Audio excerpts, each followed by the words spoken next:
నమస్తే, welcome to Andhraprabha. నేను Nageswari. India కూటమితో కలిసి పనిచేయడానికి సిపిఎం పార్టీ సిద్ధంగా ఉందని తెలంగాణ రాష్ట్ర కార్యదర్శి తమ్మినేని వీరభద్రం ధీమా వ్యక్తం చేశారు. బీజేపీ ఇతర శక్తులు అడ్డుకునేందుకు కాంగ్రెస్ కు మద్దతు ఇవ్వడానికి నిర్ణయించుకున్నామని, భువనగిరి పార్లమెంటుతో పాటు ఇతర స్థానాల్లోనూ సంపూర్ణ మద్దతు తెలుపమని రేవంత్ రెడ్డి కోరారని ఆయన గుర్తు చేశారు. ముఖ్యమంత్రి రేవంత్ రెడ్డితో సిపిఎం నాయకులు సమావేశమై పలు అంశాలపై చర్చించారు. భువనగిరి పార్లమెంటుతో పాటు ఇతర స్థానాల్లోనూ సంపూర్ణ మద్దతు ఇవ్వాలని కోరామని, మరికొన్ని రాజకీయ ప్రతిపాదనలు కూడా వారి ముందు పెట్టామని, బీజేపీ శక్తులను ఓడించేందుకు కాంగ్రెస్ కు మద్దతు ఇచ్చేందుకు వారు అంగీకరించారని రేవంత్ రెడ్డి అన్నారు.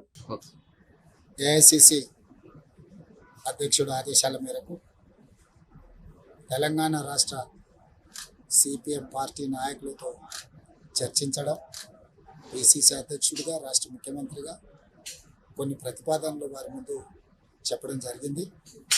అందులో ప్రధానంగా భువనగిరి పార్లమెంట్లో కూడా వారి సంపూర్ణ సహకారం కావాలి, బీజేపీని ఓడించాలంటే అనే కాంగ్రెస్ ప్రతిపాదన వారి ముందు పెట్టినాం. ఇతర కొన్ని రాజకీయ ప్రతిపాదనలు కూడా పెట్టినాం.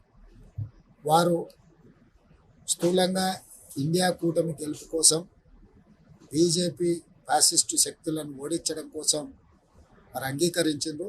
స్థానికంగా కొన్ని ప్రత్యేకమైన పరిస్థితుల వల్ల కొన్ని అంశాలలో భిన్నాభిప్రాయాలు ఉన్నా మేము రాబోయే ఎన్నికల్లో కలిసికట్టుగా రాష్ట్రం నలుమూలల నాయకులము, కార్యకర్తలము, ప్రజలందరినీ కూడా సమన్వయం చేసుకొని బీజేపీని ఓడించడానికి అన్ని రకాలుగా కలిసి ముందుకు వెళ్ళాలని నిర్ణయం తీసుకున్నాం. ఇంకా ఒకటి రెండు విషయాలలో సందిగ్ధత ఉన్నా వాటిని కూడా ఈరోజు సాయంత్రానికో రేపటికో మా అధిష్టానాలతో పార్టీ హైకమాండ్తో మాట్లాడి వాటిని కూడా పరిష్కరించుకుంటాం.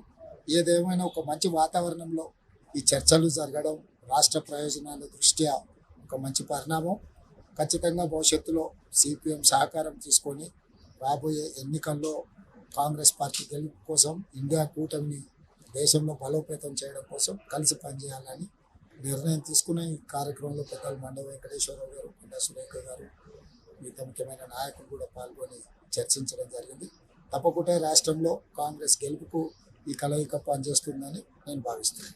ఈరోజు ముఖ్యమంత్రి గారి ఆహ్వానం మేరకు సిపిఎం ప్రతినిధి వర్గం ముఖ్యమంత్రి గారి నివాసంలో కలవడం జరిగింది.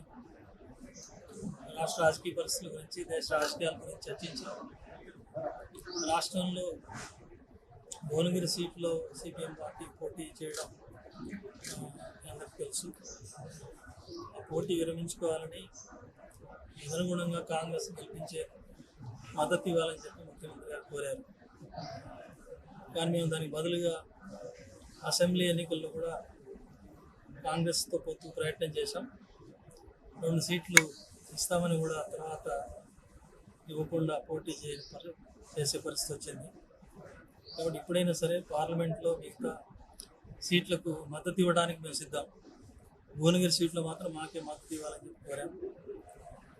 అట్లా కాదు అని చెప్పి అక్కడ బీజేపీ కానీ ఇతర శక్తులు గెలవకుండా ఉండాలంటే కాంగ్రెస్కి మద్దతు ఇవ్వడం అవసరం అని చెప్పి దానికి బదులుగా కొన్ని ప్రతిపాదనలు పెట్టారు. వాటి విషయం మేము నిర్ణయం తీసుకోలేదు. పోటీలో కొనసాగాలని నిర్ణయించుకున్నాం. ఇది మార్పు జరగాలంటే అఖిల భారత పార్టీతో అట్లాగే రాష్ట్ర కమిటీతో కూడా చర్చించి జరగాల్సి ఉంటుంది. ఆ తర్వాత నిర్ణయం జరిగిన తర్వాత తెలియజేస్తామని చెప్తాం. భువనగిరి సీట్ విషయంలో ఆ సందిగ్ధత ఉన్నప్పటికీ మిగతా రాష్ట్రంలో 16 సీట్లలో కూడా కాంగ్రెస్ పార్టీకి మద్దతు ఇవ్వడానికి, క్రియాశీలకంగా కాంగ్రెస్ని గెలిపించడానికి సిపిఎం పార్టీ నిర్ణయం ఇప్పటికీ తీసుకుంది. ఆ రకంగా మా కార్యకర్తలందరూ కూడా కృషి చేస్తారని చెప్పి ఈ సందర్భంగా తెలియజేస్తున్నాం.